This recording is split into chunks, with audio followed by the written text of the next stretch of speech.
ನನಗೆ ಅದು ಅಲ್ಲಿಯೇ ನೋವು ಸಿಕ್ಕಾಪಟ್ಟೆ ಜೋರಾಯಿತು. ಅವ್ರು ಹೇಳಿದ್ರು ನಿಮಗೆ ಜೋರಾದರೆ ಮತ್ತೆ ನಾವು ಇದು ಮಾಡುವ ಅದಕ್ಕೆ. ನನಗೆ ಎಷ್ಟು ಬೇಸರ ಆಯಿತು ಅಂತ ಇಲ್ಲ, ಆ ದಿವಸ ನನಗೆ ಇಡೀ ಅದೇ ಟೆನ್ಷನ್ ಆಯಿತು. ಸೊ ನಾನು ವಿಡಿಯೋವೇ ಮಾಡಲಿಲ್ಲ, ಬೇರೆ ಹೋಗಬಾರ್ದು, ನಾವು ಅಟ್ಯಾಚ್ ಆಗಿದ್ದುಕೊಂಡು ಕೂಡ ಡಿಟ್ಯಾಚ್ ಆಗಿ ಇರುವ ಹಾಗೆ ಇರಬೇಕಂತೆ ಜೀವನದಲ್ಲಿ, ಭಗವದ್ಗೀತೆ ಹೇಳ್ತದೆ.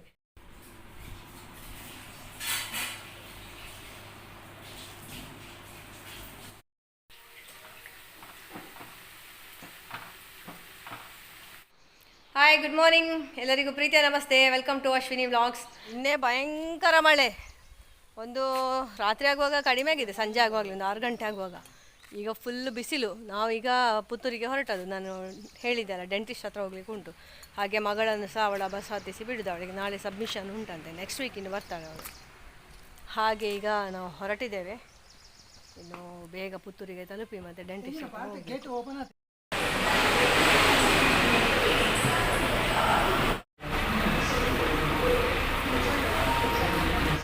ನಾನು ಮಗಳನ್ನು ಬಿಡಲಿಕ್ಕೆ ನಾವು ಹೋದೆವಲ್ಲ, ನಾನು ಮತ್ತು ಹಸ್ಬೆಂಡ್ ಹೋದದ್ದು. ಮಗ ಇಲ್ಲೇ ಇದ್ದ, ಅಂದರೆ ಬಂಟಿಗೆಲ್ಲ ಇದು ಮಾಡಿ, ಮತ್ತು ಅವನು ಕರ್ಕೊಂಡು ಹೋಗಲಿಲ್ಲ ನಾವು. ನನಗೆ ಅಲ್ಲಿನ ಇದಕ್ಕೆ ಹೋಗ್ಲಿಕ್ಕಿತ್ತು ಅಂತ ಹೇಳಿ ಮಗ ಬರಲಿಲ್ಲ. ನಾನು ಗಂಡ ಮತ್ತು ಮಗಳು ಹೋದದ್ದು. ನಂತರ ಅವಳನ್ನು ಬಸ್ಸಿಗೆ ಹತ್ತಿಸಿ ನಾವು ಅಲ್ಲಿನ ಇದಕ್ಕೆ ಬಂದೆವು, ಆಯಿತಾ. ನಂದು ರೂಟ್ ಕ್ಯಾನಲ್ ಇದನ್ನು ತೋರಿಸುವ ಅಂತ.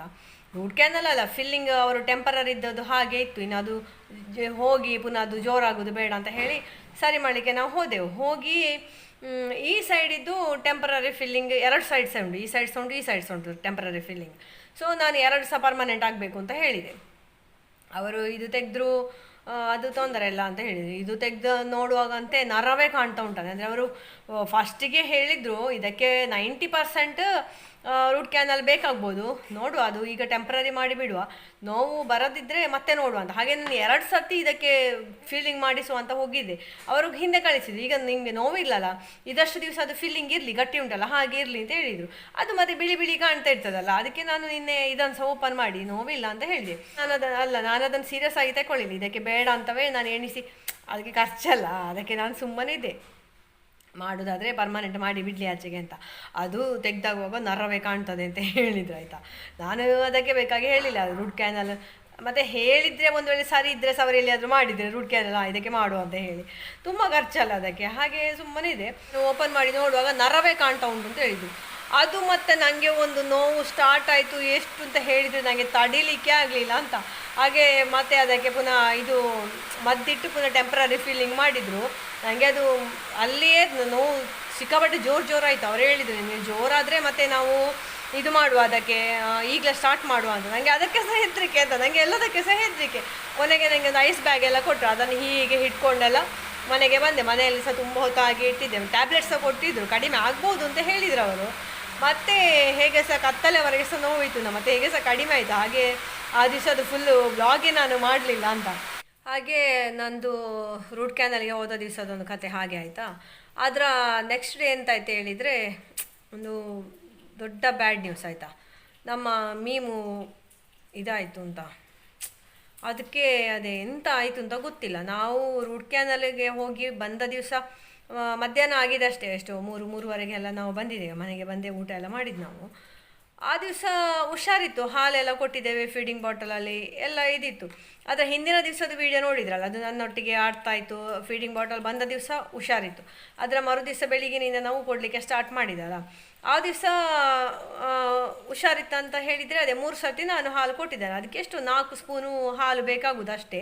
ನಾವು ಮತ್ತೀಗ ಪ್ಯಾಕೆಟ್ ಹಾಲೆಲ್ಲ ನಾನು ಅದನ್ನು ಸ್ವಲ್ಪ ನೀರು ಮಾಡಿ ಎಲ್ಲ ಕೊಡ್ತಾ ಇದ್ದೆ, ಸ್ವಲ್ಪ ಹದ ಬಿಸಿ ಮಾಡಿ ಬಾಟ್ಲಲ್ಲಿ ಕೊಡ್ತಾ ಇದ್ದೆ, ಆಯಿತಾ. ಸೊ ಎಂತ ಆಯಿತು ಗೊತ್ತಿಲ್ಲ, ಆ ದಿವಸ ಬೆಳಿಗ್ಗೆ ಇದು ಕೂಗುವುದೇ ಇಲ್ಲ ಮರಿ. ಯಾಕೆ ಕೂಗುವುದಿಲ್ಲ ಬೆಳಿಗ್ಗೆ? ನಾನು ಎಣಿಸಿದ್ದೆ ಇದಕ್ಕೆ ಹೊಟ್ಟೆ ಫುಲ್ ಉಂಟು ಕಾಣ್ತದೆ ಅಂತ ಎಣಿಸಿದ್ದೆ. ಮತ್ತು ಬೆಳಿಗ್ಗೆ ನನ್ನ ಕೆಲಸ ಎಲ್ಲ ಆದಮೇಲೆ ನಿಧಾನಕ್ಕೆ ಹೋಗಿ ಅದಕ್ಕೆ ಬಾಟ್ಲಲ್ಲಿ ಹಾಲು ಕುಡಿಸಿದೆ. ಪುನಃ ಕೊಂಡೋಗಿ ಅದರ ಬಾಕ್ಸ್ನೊಳಗೆ ಇಟ್ಟೆ, ಅಂದರೆ ಮನೆ ಒಳಗೆ ಅದರ ಬಾಕ್ಸ್ ಇತ್ತಲ್ಲ ಅಲ್ಲಿ ಇಟ್ಟೆ. ಮಧ್ಯಾಹ್ನ ಸಹ ಹಾಗೆ, ಇಲ್ಲದಿದ್ದರೆ ಗಡಿ ಗಡಿ ಕೂಗ್ತಾ ಇರ್ತದೆ. ಯಾಕೆಪ್ಪ ಹಾಗೆ ಸಹ ಭಾರಿ ಚಂದ ನಿದ್ರೆ ಇದಕ್ಕೆ ಅಂತ ಎಣಿಸಿ ಪುನಃ ನಾನೇ ಹೋಗಿ ತೆಗೆದು ಹಾಲು ಕೊಡ್ತೇನೆ ಅಂತ ಹೋಗ್ತೇನೆ. ಅದ್ರ ಸುತ್ತ ಎಲ್ಲ ಇರುವೆ ಬಂದಿದೆ, ಮತ್ತು ಸ್ವಲ್ಪ ಮೋಷನ್ ಎಲ್ಲ ಜಾಸ್ತಿ ಮಾಡಿತ್ತು ಯಾವಾಗಕ್ಕಿಂತ, ಅಂದರೆ ಹಾಲು ಜಾಸ್ತಿ ಹೋಗಿದೆಲ್ಲ ಹಾಗೆ ಅಂತ ಅಂದ್ಕೊಂಡೆ ನಾನು. ಸೊ ಅದನ್ನು ತೆಗೆದು ನೋಡುವಾಗ ಅದರ ಬಾಲದ ಹತ್ರ ಎಲ್ಲ ಇರುವೆ ಬಂದಿತ್ತು. ಮೋಸ್ಟ್ಲಿ ಅದರ ಮೋಷನಿಗೆ, ಅದರ ಸ್ಕಿನ್ನಿಗೆ ಎಲ್ಲ ತಾಗಿ ಹಾಗೆ ಬಂದದ ಏನಂತ ಎಣಿಸಿ ಚಂದ ಮಾಡಿ ಒರೆಸಿ ಇಟ್ಟೆ. ಯಾವಾಗ ಸಹ ನಾನು ಅದಕ್ಕೆ ಹಾಲು ಕುಡಿಸಿ ಆದಮೇಲೆ ಬಂಟಿದೊಂದು ಡ್ರೈ ಶ್ಯಾಂಪು ಉಂಟು, ಅದು ಸ್ಪ್ರೇ ಮಾಡೋದು. ಸ್ಪ್ರೇ ಮಾಡಿ ಮೈಯನ್ನು ಫುಲ್ ರಬ್ ಮಾಡಿಬಿಟ್ರೆ ಸ್ನಾನ ಮಾಡಿಸಿದ ಹಾಗೆ ಹಾಗೆ ಮಾಡಿಯೇ ಇಡುದು. ಮತ್ತೆ ಅದು ಬೆಕ್ಕಿನ ಮರಿಗೆ ನಾನು ಸ್ವಲ್ಪ ಅದರ ಅಮ್ಮನ ಹಾಗೆ ನಾಲಿಗೆ ನೆಕ್ಕಬೇಕಲ್ಲ, ಸೊ ನಾನೇ ಕೈಯಲ್ಲಿ ಬಟ್ಟೆ ಹಿಡ್ಕೊಂಡು ಹೀಗೆ ಸರಿ ರಬ್ ಮಾಡಿ ಬಿಸಿ ಮಾಡಿ ಎಲ್ಲ ಇಡುದು. ಹಾಗೆ ಮಾಡ್ತಾ ಇದ್ದೆ ಆಯ್ತಾ. ಇದು ಎಂಥದಕ್ಕೆ ಇರುವೆ ಬಂತು ಅಂತ ಗೊತ್ತಿಲ್ಲ ನನಗೆ. ಸೊ ಇರುವೆ ಇತ್ತು, ಅದನ್ನೆಲ್ಲ ತೆಗೆದೆ. ಮತ್ತೆ ಮಧ್ಯಾಹ್ನ ಹಾಲು ಕೊಟ್ಟು ಪುನಃ ಇಟ್ಟೆ ಅದರಲ್ಲಿ. ಮತ್ತೆ ಅದರದ್ದು ಇದು ಬಾಕ್ಸನ್ನು ಫುಲ್ಲು ಕ್ಲೀನ್ ಮಾಡಿ ಹೊಸ ಬಟ್ಟೆ ಹಾಕಿ ಎಲ್ಲ ಚಂದ ಮಾಡಿ ಅದಕ್ಕೆ ಸಣ್ಣ ಬಾಕ್ಸ್ ಇನ್ನೊಂದು ಮಾಡಿ ಅದನ್ನು ಆ ಬಾಕ್ಸ್ನ ಒಳಗೆ ಇಟ್ಟು ಅದಕ್ಕೆ ಮಲಗಲಿಕ್ಕೆ ಬೆಚ್ಚಾಗು ಹಾಗೆ ಎಲ್ಲ ಮಾಡಿ ಕೊಟ್ಟೆ. ಬೇರೆ ಅದಕ್ಕೆ ಬಟ್ಟೆ ಎಲ್ಲ ಹಾಕಿದೆ. ಮತ್ತು ಅದಕ್ಕೆ ಮೂತ್ರ ಮಾಡಲಿಕ್ಕೆ ಸೈಡಲ್ಲಿ ಪೇಪರ್ ಎಲ್ಲ ಹಾಕಿದೆ. ಅದು ಒಂದು ಸೈಡಲ್ಲಿ ಮೂತ್ರ ಮಾಡೋದು ಮತ್ತು ಇನ್ನೊಂದು ಸೈಡಲ್ಲಿ ಮಲಗೋದು. ಸೊ ಅದಕ್ಕೆ ನಾನೊಂದು ಬಾಕ್ಸ್ ಬೇರೆ ಮಾಡಿದೆ. ಆ ಬಾಕ್ಸ್ನ ಒಳಗೆ ಹೋಗಿ ಮಲಗಲಿ, ಇದರಲ್ಲಿ ಗಲೀಜಾಗುವುದು ಅದಕ್ಕೆ ಅಂತ. ಹಾಗೆ ಸ್ವಲ್ಪ ದಪ್ಪ ಪೇಪರ್ ಸಹ ಹಾಕಿದೆ. ಬಟ್ಟೆ ಹಾಕಿ ಅದರ ಮೇಲೆ ಒಂದು ಸಣ್ಣ ದಪ್ಪದ ಪೇಪರ್ನ ತುಂಡೆಲ್ಲ ಹಾಕಿ, ಮತ್ತು ಆ ಪೇಪರ್ನ ತುಂಡು ನಮಗೆ ಬಿಸಾಡ್ಬೋದಲ್ಲ, ಹಾಗೆ ಮಾಡಿ ಇದನ್ನು ಮಧ್ಯಾಹ್ನ ಸಹ ಇಟ್ಟೆ.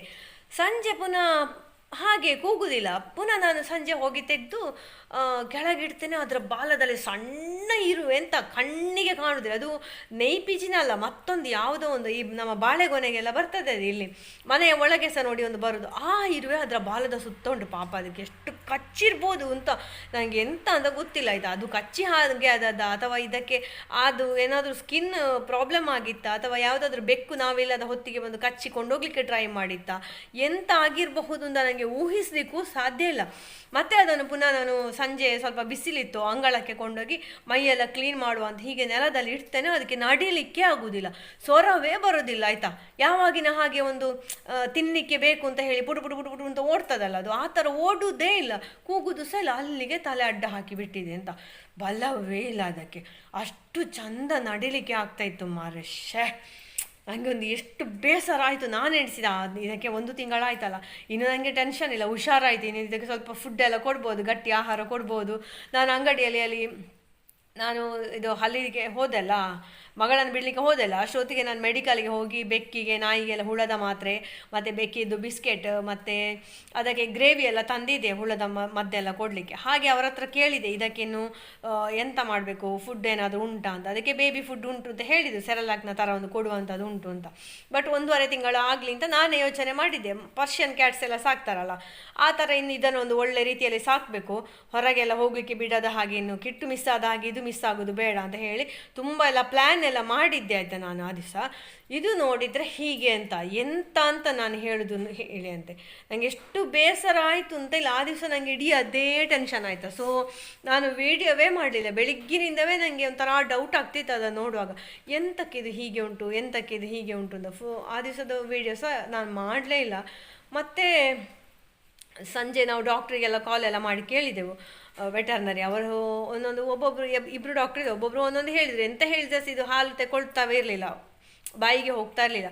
ಕೊನೆಗೆ ನಾವು ಇನ್ವರ್ಟರ್ ಬಿಸಿ ಇರ್ತದಲ್ಲ ಅದರ ಮೇಲೆ ನಾನು ತಂದಿಟ್ಟೆ. ಮೈಯೆಲ್ಲ ತುಂಬ ಪೂಜಿದೆ, ಇದು ಅದರ ಅಮ್ಮ ಹೀಗೆ ಇಟ್ಕೊಂಡು ಇದೆಲ್ಲ ಮಾಡಿದೆ, ಗಂಟ್ಲು ಪೂಜಿದೆ, ಎಂತ ಮಾಡಿದರೆ ಸಹ ಮತ್ತು ಅದು ಒಂದು ಅರ್ಧ ಗಂಟೆಯಲ್ಲಿ ಅದರ ಜೀವ ಹೋಯ್ತಾಯ್ತಾ.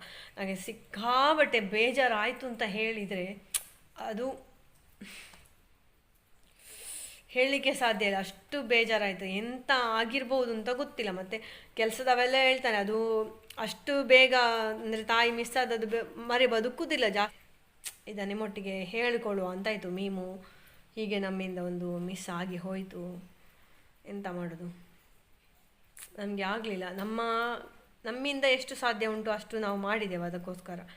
ಅದಕ್ಕಿಂತ ಜಾಸ್ತಿ ಮಾಡೋ ನಾಲೆಜ್ ನಮ್ಮ ಹತ್ರ ಇಲ್ಲ ಅಷ್ಟೇ ಅಂತ ಹೇಳಬೇಕು. ಮತ್ತು ಬೆಕ್ಕುಗಳ ಜೀವನವೇ ಹೀಗೆ ಏನಲ್ಲ, ಯಾರಿಗೂ ಗೊತ್ತುಂಟು.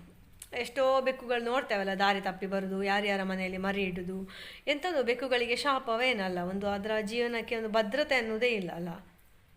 ಒಂಥರ ಎಣಿಸುವಾಗ ಸಿಕ್ಕಾಬಟ್ಟೆ ಇಮೋಷನ್ ಹೋಗ್ತದೆ. ಸೊ ಹಾಗೆಲ್ಲ ಹೋಗಬಾರ್ದು. ನಾವು ಅಟ್ಯಾಚ್ ಆಗಿದ್ದುಕೊಂಡು ಕೂಡ ಡಿಟ್ಯಾಚ್ ಆಗಿ ಇರುವ ಹಾಗೆ ಇರಬೇಕಂತೆ ಜೀವನದಲ್ಲಿ, ಭಗವದ್ಗೀತೆ ಹೇಳ್ತದೆ. ಸೊ ಪ್ರಾಕ್ಟಿಕಲ್ ಆಗಿ ನೋಡುವ. ಸೊ ಇನ್ನು ನಾಳಿನ ವ್ಲಾಗನ್ನು, ನೆಕ್ಸ್ಟ್ ಡೇದು ವ್ಲಾಗನ್ನು ನೋಡುವ.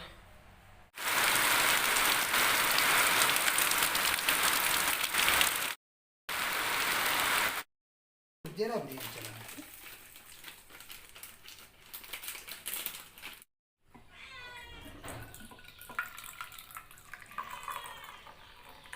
ಇವತ್ತಿನ ಗ್ರೀನ್ ಟೀ.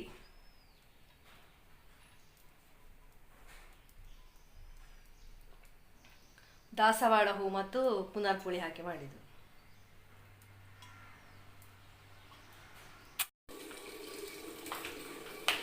ಹೇಗೆ ಉಂಟು ದೋಸೆ ಮತ್ತು ಚಟ್ನಿ? ಬಂಟಿದು ಫುಡ್ ಕೂಡ ರೆಡಿ ಆಗಿದೆ ಇಲ್ಲಿ. ಒಂದು ಹೋಟೆಲ್ ಶೈಲಿಯ ತುಪ್ಪ ದೋಸೆ ಮಾಡುವ ನೋಡಿ. ಫಸ್ಟಿಗೆ ತುಪ್ಪ ಹಾಕಬೇಕು ಕಾವಲಿಗೆ. ಹೀಗೆ ಹಾಕಿ ಸ್ವಲ್ಪ ಇದನ್ನು ಹೀಗೆ ತಿರುಗಿಸ್ಬೇಕು.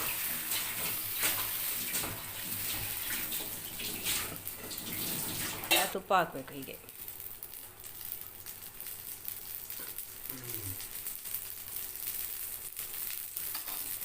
ಸಿದ್ಧಾರ್ಥ ತಂದು ತಿಂದಾಯ್ತು. ಈಗ ಇದು ತುಪ್ಪ ದೋಸೆ ನನಗೆ ಮಾತ್ರ.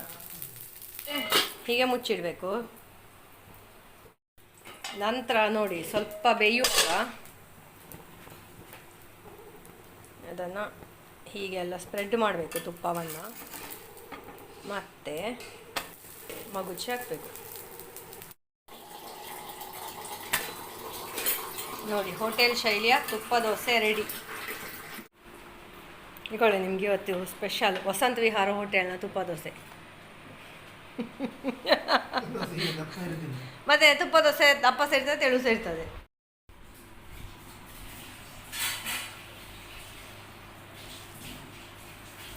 ಇವತ್ತು ನಮ್ಮ ಮನೆಯಲ್ಲಿ ಉಂಟಲ್ಲ ಫುಲ್ ಮಧ್ಯಾಹ್ನಕ್ಕೆ ಬಾಳೆಕಾಯಿದ್ದು ರೆಸಿಪೀಸ್ ಎಂತೆಲ್ಲ ಉಂಟು ತೋರಿಸ್ತೇನೆ. ಇಗೊಳ್ಳಿ, ಇದು ಬಾಳೆಕಾಯಿದು ಚಿಪ್ಸ್ ಮಾಡುವ ಅಂತ ಇಟ್ಟಿದ್ದೇನೆ, ಕದಳಿ. ಮತ್ತು ಇದು ಸಂಜೆಗೆ ಕಬಾಬ್ ಮಾಡುವ ಅಂತ. ಮತ್ತು ಇಲ್ಲಿ ನೋಡಿ ಸಾಂಬಾರು ಆಗ್ತಾ ಉಂಟು. ಇದು ಸಹ ಬಾಳೆಕಾಯಿ. ಇಲ್ಲಿ ಚಿಪ್ಸಿಗೆ ಎಣ್ಣೆ ಕುದೀತಾ ಉಂಟು. ಅದು ಬೇಕಿದ್ರೆ ಬಾಳೆ ಹಣ್ಣಿದು ಜಾಮೂನು ಮಾಡ್ಬೋದು. ಟೈಮ್ ಸಿಕ್ಕಿದ್ರೆ ಮಾಡ್ತೇನೆ, ಮತ್ತೆ ತೋರಿಸ್ತೇನೆ ಆಗಿದಾ ಇಲ್ವಾ ಹೇಳಿ. ಬೆಲ್ಲದಲ್ಲಿ ಮಾಡಬೇಕು ಅಂತ ಇದ್ದೇನೆ.